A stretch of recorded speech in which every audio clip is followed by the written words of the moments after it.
Good morning, good afternoon, and good evening, friends. Welcome you all our lovely channel Organic Can. Today we are going to start our new topic tautomerism. It is the sixth part of structural isomerism. In last topic you have learned about metamerism. Now we are going to start about tautomerism.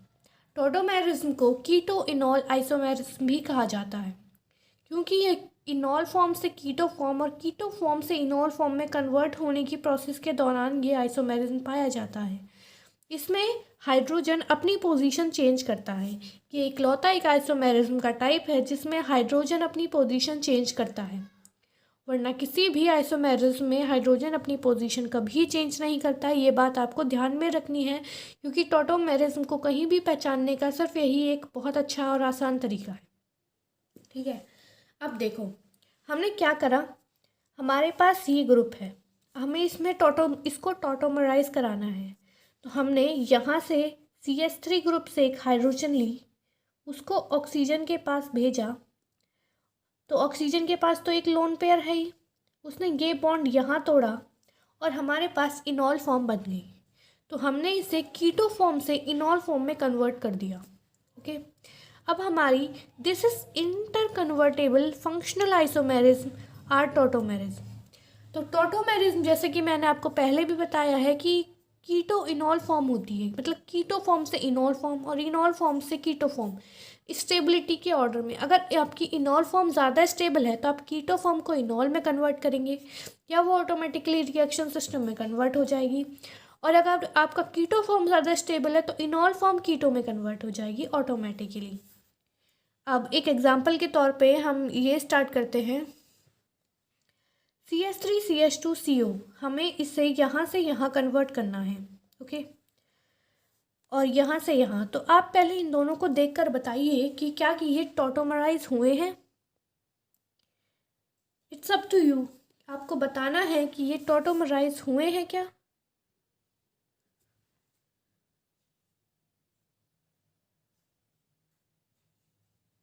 देखो ये tautomerise नहीं हो सकते क्योंकि इनमें conjugation नहीं है। Conjugation सिर्फ यहाँ तक पॉसिबल है। यहाँ से आप एक हाइड्रोजन निकाल सकते हैं और इसको यहाँ भेज सकते हैं और इस बॉन्ड को यहाँ तोड़ सकते हैं, पर यहाँ पर ऐसा पॉसिबल नहीं है क्योंकि बीच में एक बॉन्ड है। आप इस बॉन्ड को ऐसे ही अपनी मर्जी से कुछ भी तोड़ मोड़ नहीं सकते। इसकी प्रोसेस होती है, जब यहाँ पे एक और बॉन्ड होता तब शायद ये पॉसिबल था, पर अब नहीं है। ओके, तो हमें क्या करना है कि ये जो है ये टॉटोमराइज नहीं है। These are not inter convertible, these are not inter CONVER convertible and are not tautomers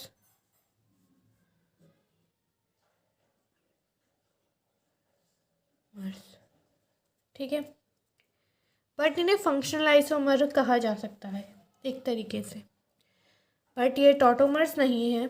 अब देखो हुआ क्या है कि यहाँ से एक हाइड्रोजन निकली और यहाँ चली गई। हमने ये दिखाया है, पर ऐसा हो नहीं सकता। ये हाइड्रोजन यहाँ से जाएगी तो इस बॉन्ड को ये मैक्सिमल यहाँ टूट के आ सकता है, लेकिन ये डायरेक्ट यहाँ नहीं जा सकता। यहाँ बीच में कोई कॉन्जुगेशन होना चाहिए। जैसे कि ये बॉन्ड यहाँ टूटा तो यहाँ का जो बॉन्ड है वो दोबारा यहाँ टूटे। यहाँ पर भी एक बॉन्ड होना चाहिए जो यहाँ टूट के जाए। तो हम इसको यहाँ पर ये बॉन्ड ऑलरेडी जो है इसके बीच में कोई ये बॉन्ड जैसे कि ये है, इसे हमें दोबारा से ऐसा कन्वर्ट करना है जैसा ये ऑलरेडी था। तो हम नहीं कर पाएंगे। क्यों? क्योंकि यहाँ पे बॉन्ड है, हमने इसे यहाँ तोड़ा तो यहाँ बॉन्ड आ गया। अगर यहाँ तोड़ा तो ये इस ऑक्सीजन पे कोई असर नहीं पड़ा।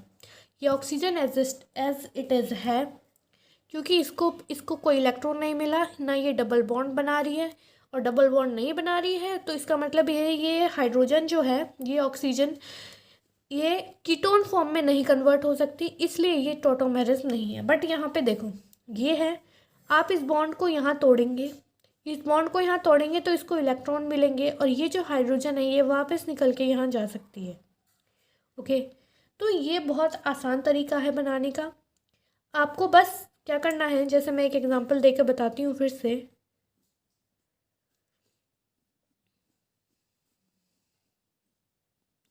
देखो, आपको 1 2 3 काउंट करना है, 1 2 3, ठीक है। 3 से हाइड्रोजन निकाल के, या फिर आप उल्टा ले लीजिए, 1 2 3, 1 से हाइड्रोजन निकाल के आपको 3 को देनी है और डबल बॉन्ड आपको 1 को वापस कर देना है। जैसे कि ये 2 हाइड्रोजन है तो हमने यहाँ से एक हाइड्रोजन ले ली, ये 1 है। ये हाइड्रोजन हमने इसको दी, थर्ड को। थर्ड के पास जो बॉन्ड था हमने इसको यहाँ भेज दिया, और इस तरीके से ये इंटरकन्वर्टेबल प्रोसेस बन गई। ओके, ठीक है, तो ये है इसकी प्रोसेस। आपको समझ में आई होगी। कोई डाउट हो तो प्लीज़ कमेंट बॉक्स पर कमेंट कर दीजिएगा, I will solve your doubts. देखो, टॉटोमेरिज्म के बहुत सारे नाम हैं, जैसे कि मैंने आपको एक नाम बताया था, कीटो इनोल आइसोमेरिज्म। इसको मोबाइल हाइड्रोजन आइसोमेरिज्म कहा जाता है, क्योंकि इसमें हाइड्रोजन घूमती है, एक प्लेस से दूसरी प्लेस पे जाती है, इसलिए इसे मोबाइल हाइड्रोजन आइसोमेरिज्म भी कहते हैं। इसका नाम डेस्मोट्रोपिज्म भी है और मल्टी फंक्शनल आइसोमेरिज्म भी है, क्योंकि इसमें 2 फंक्शन ग्रुप अलग अलग एक साथ बन जाते हैं। देखो, जो के इक्विवेलेंट होता है ना, उस पर डिपेंड करता है कि क्या कहते हैं, स्टेबिलिटी ज़्यादा है। के इक्विवेलेंट प्रोडक्ट को डिटरमाइन करता है कि प्रोडक्ट अपॉन रिएक्टेंट के इक्विवेलेंट की डेफिनेशन होती है, अपॉन इक्विवेलेंट रिएक्टेंट। देखो, अगर हमारे पास बनने वाला प्रोडक्ट ज़्यादा स्टेबल है तो के इक्विवेलेंट की वैल्यू ज़्यादा होगी। यानी कि अगर हम कीटोन से इनोल बना रहे हैं और के इक्विवेलेंट ज़्यादा है तो इनोल डेफिनेटली बनेगा। बट अगर हम इनोल से कीटो बना रहे हैं और के इक्विवेलेंट कम आ रहा है तो कीटो नहीं बनेगा। That's the only thing I want to say you. Keto enol के बारे में यही है। Keto form is more stable than enol because C double bond O is more stable than C double bond C. ज़्यादातर कीटो form ज़्यादा stable होती हैं, but कुछ केसेस ऐसे होते हैं चुनिंदा जो आपको याद करने हैं जिसमें कीटो फॉर्म ज़्यादा स्टेबल नहीं होती इनॉल के कंपैरिजन में, ठीक है। और जैसे कि हमने ये किया, ये जो ग्रुप है ना, इस ग्रुप को आप बहुत अच्छे से पहचान रहे होंगे। तो इसमें आप बताइए कि इक्विवेलेंट ये ज़्यादा स्टेबल है एज़ कम्पेयर टू दिस, या ये ज़्यादा स्टेबल है as compare to this. Take your time.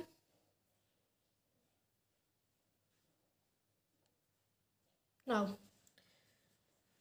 हुआ कुछ ऐसा है कि यहाँ पे फिनॉल बना है, और आप जानते हैं कि फिनॉल बहुत स्टेबल कंपाउंड है। फिनॉल इज़ मोस्ट स्टेबल क्योंकि इस पर बेंजीन रिंग है, और बेंजीन रिंग खुद में ही बहुत स्टेबल होती है, नॉन रिएक्टिव होती है। जब तक इसके पास कोई ग्रुप ना हो तो बेंजीन रिंग के साथ ये बहुत स्टेबल है। कीटोन फॉर्म इस समय इतनी स्टेबल नहीं है फिनॉल के कंपैरिजन में, इसलिए ये कीटोन से फिनॉल में जाएगा और यहाँ से ये हाइड्रोजन यहाँ जाएगी और ये बॉन्ड टूट के यहाँ आ जाएगा। ये बॉन्ड जब यहाँ आएगा तो ये स्ट्रक्चर फॉर्म होगी, और ये स्ट्रक्चर फॉर्म होने के बाद मोस्ट ऑफ द पार्ट में ज़्यादातर स्ट्रक्चर यही रहेगी, ये बहुत स्टेबल है। हमने दूसरा केस लिया तो इसमें 50-50 चांसेस होंगे, कीटो फॉर्म बराबर बराबर सी होगी अप्रॉक्सीमेटली। देखो, keto form found sufficiently as it is able to break aromaticity and exist in sufficient amount, मतलब पाई जाएगी। लेकिन जो ये वाली प्रोसेस है इसमें इनॉल फॉर्म ज़्यादा होगी, कीटो फॉर्म भी होगी, पर ऐसे कहते हैं ना 57 का रेशियो, 57 और 43 कुछ ऐसा। अब ये क्वेश्चन है आपके काम का। ये क्वेश्चन कहता है कि कौन सी फॉर्म इसमें स्टेबल है, कौन सी फॉर्म स्टेबल है। देखो, ये जो है इनॉल फॉर्म, इसमें कीटो फॉर्म ज़्यादा स्टेबल है। क्यों? क्योंकि इन सब के पास एक हाइड्रोजन है, सबके पास यहाँ भी, यहाँ भी, यहाँ भी। तो अपनी अपनी प्लेस से ये एक हाइड्रोजन लेंगे और इसके पास चले जाएंगे। सॉरी, ये जो हाइड्रोजन है वो यहाँ से यहाँ जाएगी और ये बॉन्ड यहाँ टूटेगा। ये हाइड्रोजन यहाँ जाएगी और ये बॉन्ड यहाँ टूटेगा। ये हाइड्रोजन यहाँ जाएगी और ये बॉन्ड यहाँ टूटेगा। इस तरह से ये स्ट्रक्चर बन जाएगा। और ये डबल बॉन्ड ओ ज़्यादा स्टेबल होता है एज़ कम्पेयर टू दिस, क्योंकि ट्राई हाइड्रोक्सी फिनॉल ज़्यादा स्टेबल नहीं होती है एज़ कम्पेयर टू दिस, क्योंकि इसमें हाइड्रोजन बॉन्डिंग का कॉन्सेप्ट भी नहीं होता, हिंड्रेंस ज़्यादा हो जाती है। तो दिस केस में कीटो फॉर्म